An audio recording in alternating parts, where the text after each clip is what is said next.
I thought one thing I would do today for the tarot talk is to actually do a one card oracle reading, just to show you the difference of oracle decks versus tarot decks. A tarot deck, in its most basic sense, is generally based on the Rider-Waite-Smith deck that was created a long time ago, and it's its own system. Every card has a meaning, and we use it intuitively, but it is a set system, and it has a version of our playing cards in it.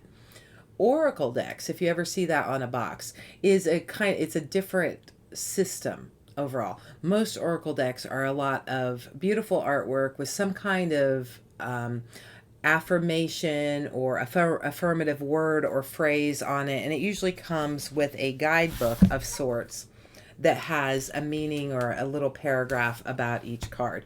And these can be used in a really different way. You can lay out oracle cards and do a reading with them. It would be a more intuitive way to do that because it's not based in a normal tarot system. Or you could use an oracle deck to like pull a card every day as something to think about. There's a lot of calendars like that utilize the same affirmations and things. So just to give you a feel for the general collective here, I'm going to do an oracle card. I'm not going to do like a full reading, but I'll pull an oracle card and read from the book what it says for the month of September. And what I generally do is encourage you to look at the picture as well as listen to the words and just let your subconscious mind kind of chew on that for the month. And I would be very curious, and I would love to hear if it hit at all in any way or where you saw that energy play out. That's always fun for me to get the kind of feedback. So the Urban Crow Oracle is the one that I'm reading from today, but there are so many numerous decks out there. If you're all interested in diving into tarot, my suggestion would be to go take a look at the oracle decks first. I think they're a little bit easier to understand. They're very straightforward. They can be very helpful in terms of like a daily practice, a weekly practice, a journaling practice. If you pull a card, read the paragraph, think about how it applies to you, where you see it in your life, and journal about it. It can be very therapeutic.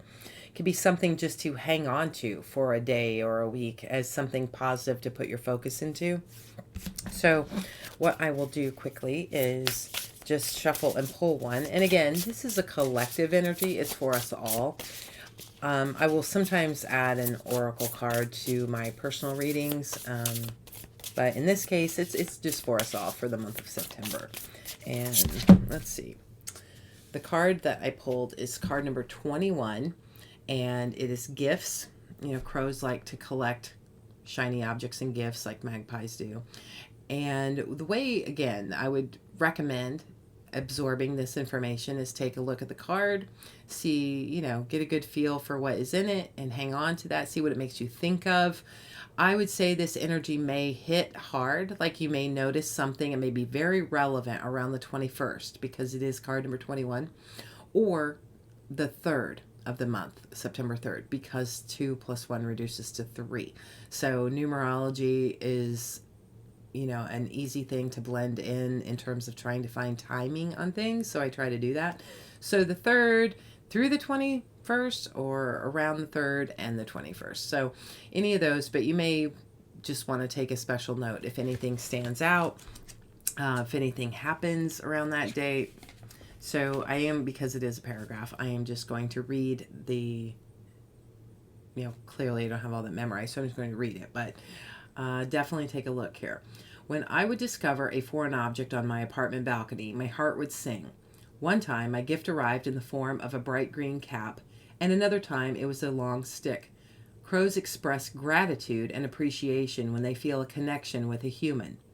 Gifts ask that you take a moment to recognize a connection and make someone's day by dropping off a gift. Gifts come in all shapes and sizes. Not everything needs to be shiny or valuable. Sometimes a gift is simply a smile or someone holding the door for you. Gifts during a reading may appear as a reminder to be grateful for all the good things that have happened during your situation. Just like crows dropping off a bottle cap as a loving gesture, the universe sends gifts every day.